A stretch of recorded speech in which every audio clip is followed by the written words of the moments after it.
Welcome to the Courage to Live podcast. My name is Josh Pitsko, and I'm a retired police captain with 24 years of experience out of Las Vegas.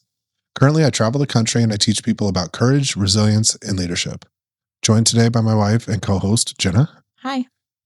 And today's podcast, we're going to dive into public perception and media perception of law enforcement and the impact that has on communities, on law enforcement, on individual officers. Before we get into that, though, I see you're wearing your Michigan State shirt. I am, as you can see. Is there anything you wanted to say about Michigan State since you're wearing the shirt? Or I mean, we do record these podcasts in advance, so I don't know where they're going to be when we actually post this podcast. But as of today, they're ranked number 13, which in typical Michigan State fashion, they did really well at the beginning of the season. They were on fire. They were ranked, I think the lowest they got ranked was maybe, I want to say 6 or 7. Mm-hmm. And then they started falling apart, as they do. And now they're starting to get it back together right before the tournament. And then they usually play well in the tournament. But I really was thinking that they could go all the way to the national championship at the beginning of the season. Mm-hmm. I think that I'm a terrible fan, but I don't know if this was going to be their year, but I don't know if this is their year. Do you think it's because they keep losing to unranked teams? Okay, first of all, you are a Dodgers fan, and they only started winning recently because they're the richest team in baseball. So, or they invest in themselves, which is what we talk about on this podcast, is investing in yourself. So the Dodgers are just really good at self-care. Yeah, until they lose, and then they'll be back to being the worst team in baseball history. Yeah, well, right. Well, we'll see if that happens because of all the self-care. Just keep getting more and more all-stars. Who'd they just get from the Cubs? Kyle Tucker. Yeah. So everybody, you want to play for winners. So the best players want to come play for the Dodgers now. Yeah. Spoken like a true Dodgers fan. Yes. Yeah. Mm-hmm. The media also really likes the Dodgers. Because they're winning. Yeah. You know what they don't like oftentimes? Law enforcement. Where are you going? How is that for a transition into our podcast? So good. I'm doing great. But no, and that's what we're going to talk about today really is how public perception is driven by social media, by media, even comments on videos really impacts. I've seen it impacts officers, and every time. So I can tell you, I have seen this, a pendulum swinging back and forth. So when I first hired on, you had 9/11, and after 9/11, any first responders, what was that face? Wow, Yeah. that was a long time ago. Yeah, there's a lot of gray in this beard. Yeah. After 9/11, you're in a uniform and you go anywhere, people are coming up and thanking you, and I'm like, we are so far away from New York, but buying your lunch and all of that, like people were had a positive, perception of police. And then and even back before that, you had the Rodney King incident and the riots where, it was more negative towards police. And then, so after 9/11, I fast forwarding quite a bit, and I'm sure there were other incidents in between, but then you had Ferguson, and then it was all negative, and every news story was negative. What year was Ferguson? I'm trying to remember. I don't remember the year. I want to say it was 2009. Jamie, pull that up. I am Jamie. Yeah, we don't have a Jamie on our podcast. One day. I was going to say I am the producer, but that's more you. I'm the editor for sure. Let's see. Okay, keep going. So you had Ferguson. 2014. That was my initial thought, and then I was like, no, that seems too recent. Anyways, go on. Should have went with that. So you had Ferguson, and then which was, some people may not know what that was. Yeah, you had, oh gosh, I don't really want to mess up the specific details. I can read you what Google says. The shooting of Michael Brown, which triggered major protests and unrest in Ferguson, Missouri, occurred on August 9th, 2014. A white police officer fatally shot the unarmed black teenager, led to widespread protests, riots, and national debate over police conduct. Yeah. So you had that, Mm-hmm. and then you had, I can go to like 1 October here locally, same thing. You can't go. Every news story was positive. You couldn't go out in uniform without people coming and thanking you. Then you had George Floyd, and so I've in 2020. So I've seen this pendulum swing back and forth because having had such a long career, I was able to see both sides of it. But you have officers that hire on in 2014, and then all they see is just that negative, or people that don't want to become cops because of the negative. And I'm going to throw out this caveat here: is these negative incidents, like even George Floyd, or where you see, something that an officer does poorly, or even you see even bad officer involved shootings. I'm not saying that there shouldn't be accountability there. I'm not even saying that there shouldn't be outrage at times. But what happens is that's generally not balanced in the moment with the millions of police interactions a day that are good. And obviously there's a lot more on the line than, say, somebody working at McDonald's. But if it was a national story, every time the ice cream machine was broken at McDonald's, it would just be negative publicity for them, right? And this is where I get on my soapbox is we are now as a society driven by, news is big money, especially national news. They're all trying to drive traffic to their websites and clicks on a website and, social they do media. That with chaos and unrest. Correct.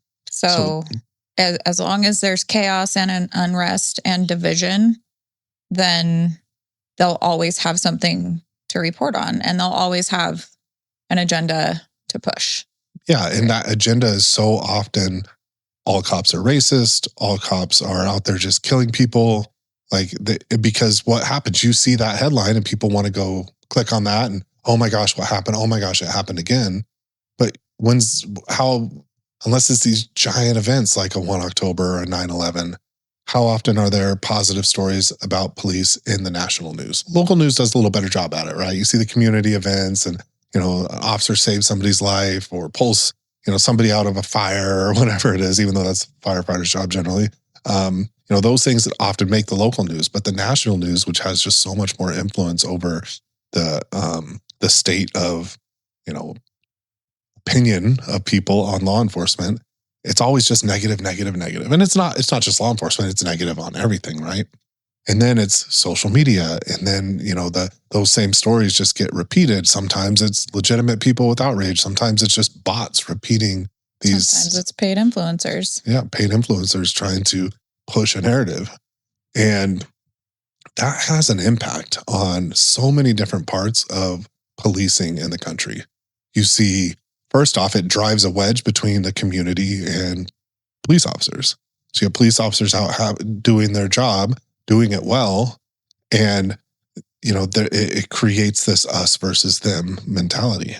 And you have, I can't, during those times of like either Ferguson or George Floyd, how many times, just because I'm wearing a uniform, I had people call me racist. Yeah. And I tried to always comport myself with honor as a police officer. I had very few complaints throughout the course of my career. Zero sustained complaints, and just throughout for 24 years.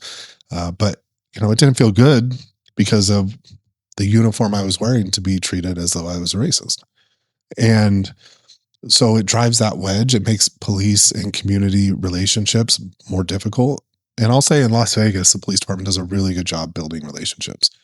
Did we have unrest during George Floyd? Yes. Was it as bad as it could be? No. I mean, you see other cities that... it was pretty bad. We had a police officer that was shot and paralyzed. So yes. We did have that. I mean, it wasn't good, but I will say that we had our police department didn't burn down. Exactly. That's what I'm saying. It was, we had those incidents. It was just terrible. Officer McAlonis, his life was changed from that unrest and those riots. And, he ended up, it was a random bullet fired at police, and he ended up getting shot and paralyzed from the neck down. And he survived because he is tough as nails, but changed his life drastically.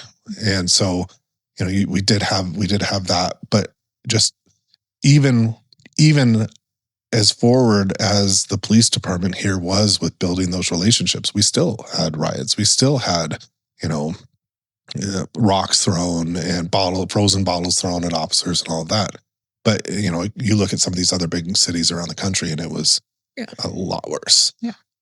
So, but that is the power that the media and social media and this narrative that's pushed has, and it just affects cops. And I tried to lead people through that. So I was different ranks through a lot of these incidents. Remember during Ferguson, I was a sergeant, and I mean, I remember it was right when that was happening. I was a sergeant, but I found we were on a search for a prowler, and somebody was, shaking a door of a back door in a neighborhood. And when the homeowner opened the door, the kid ran. And we didn't know he was a kid. It was just there's someone in my backyard. They ran when I turned on the light. Someone out in the back and ran from officers. I get there with Loki.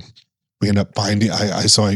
Loki gives me a change of behavior. I go in a backyard and I find it's like a 15-year-old African American kid hiding under a table in the backyard. So Loki's barking at him. I'm calling him out. We don't know if he's armed. I don't know anything that happened other than somebody reported someone was trying to break into a house, and then you have believing the same subject ran from officers, which it turned out it was the same kid that ran from the officers.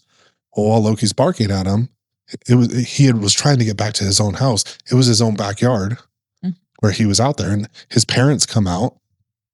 My dog's barking at him. He's a 15-year-old African American kid, and I remember saying to them, "I'll be with you guys in 1 second." We safely get him in custody. I go put my dog up, and I go end up sitting for 30 minutes and talking to the parents. I'm like, "Hey, this is what happened. Obviously, because of everything that's going on in the national news, let's have a conversation. I have to imagine it'd be shocking to come out and see in your own backyard and see a police dog barking at your 15-year-old son. And let's have a conversation." They were super understanding. Remember the dad hugged me at the end of the conversation? But, those were the efforts that I would put in. But still, then the next day you get called a racist when we're out there and you're out there just working and doing your job. But it impacts decision making. It impacts, I just remember officers like, I'm out there trying to do my job and I feel like I'm treated like I'm, a racist or evil and so then how, as even a leader, can you push people past that feeling to make sure that we're still doing our job with honor and it's not developing this us versus them mentality? And I think you hit on a key point that I think that policing as a whole can do better on, and that is being transparent.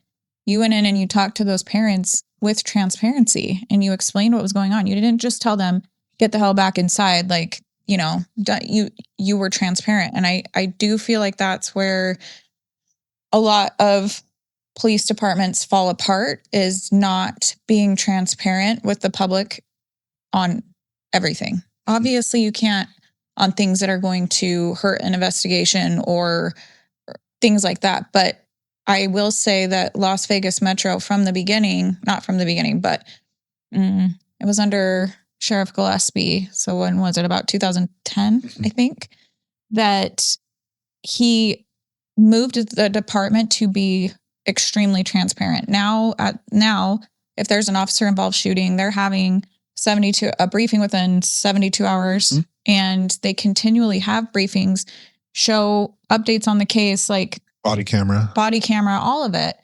And to that end, if the officers made a mistake, they are held accountable for that. And that is transparent as well. And so I think that is just something that I see some departments moving towards getting better, but they're still look at Minneapolis, for example. Like, they were not transparent. Like, they weren't. I was in internal affairs right after that.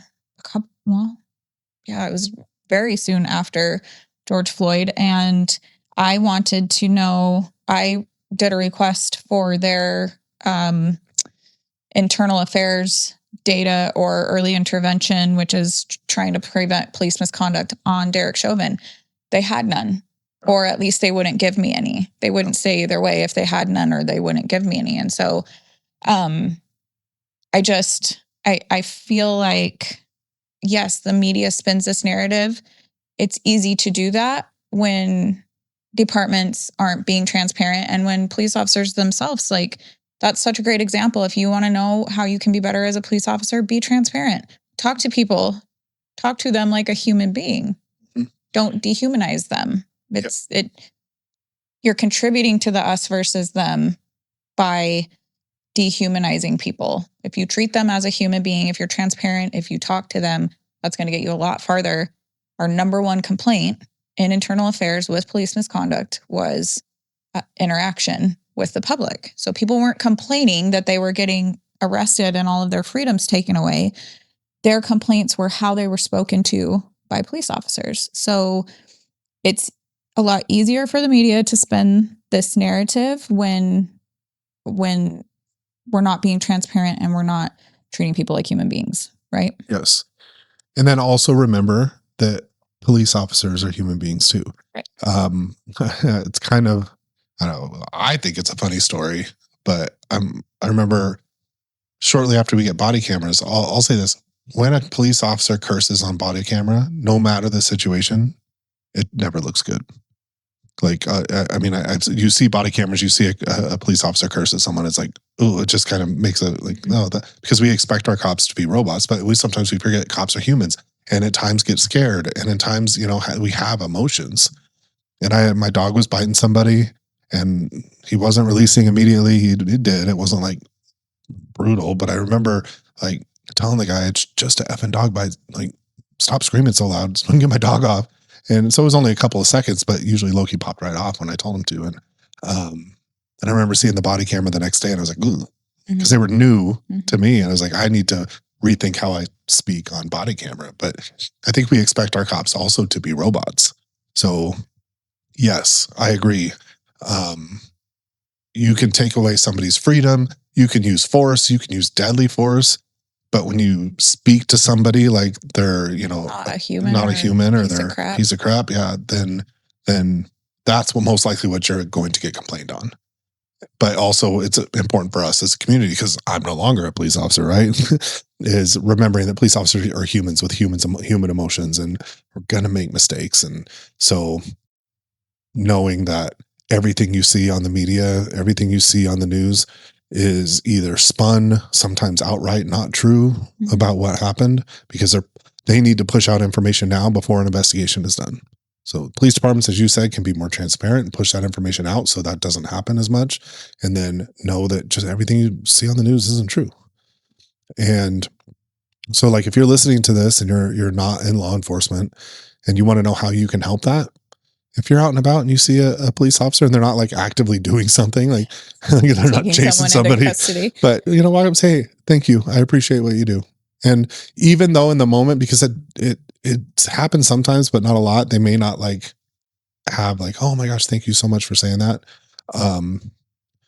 It does mean something when somebody does that. Right. And so if, you see a cop, thank them for what they do. And the same thing goes if you're a police officer, like we said, remember, don't put everything into what you read online, the comments. People are always like, oh, I read this comment and it really made me mad. Do people actually think this? My response is, how many times in your life have you commented on a YouTube video? Well, never. I'm like, okay, most of the time the comments are not like don't put too much stock into that. Unless you're commenting on this YouTube video, then thank you. But, if you're a police officer, remember the national media, these websites, it's about making money and driving more traffic to them. And I think too, the internal culture of a police department can greatly impact this too, right? If the culture is, well, we're the police, we don't have to answer to anybody, that's going to impact your relationship with the community. So I just think there's so many key parts of it. There's a lot of people that have an opinion who have never been police officers, but they think that they know how policing should go or how it should feel. And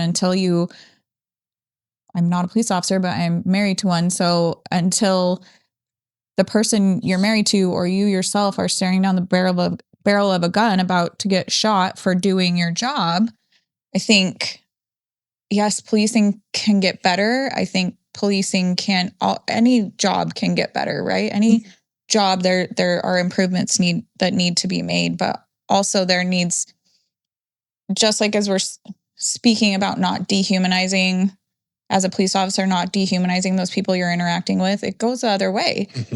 It's the public also has to not dehumanize police officers. We're seeing it happen right now. I'm not giving an opinion on ICE on how I feel about them one way or the other, but we're watching that unfold in real life. We're watching the dehumanization happen on both sides, I would say. I think there's dehumanization happening on both sides of the coin on this. It's not just one-sided. Yeah, I mean, but the culture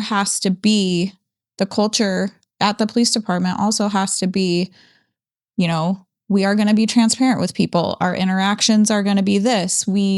There has to be that culture too, so that communities can build trust. And so there's not this perception of us versus them on either side. Well, I think, to bring it all together and exactly what you're saying. I know that was like a really long way around that. I'm sorry. I said a lot of things. No, it was good. That's good. That's what we do. Non-articulate way. We just have conversations. But the us versus them mentality is not solely on the police department, and it's not solely on the community. It's both, because we can't trust national media to fix that, right? So we can, though, as a community and as a police department, community can give a little bit of grace. Community can understand that police officers are human, reach out and, hey, thank you for your service, or thank you for what you're doing. And police officers can do the same thing. So if you're listening to this podcast, whether you're in the community, whether you're in the police department, you're a police officer, know that everything that you see in the news is not always accurate. And it's mostly never. It's mostly never. And know that, yes, police departments can be more transparent. Yes, police officers can do a better job. We are human and are going to make mistakes.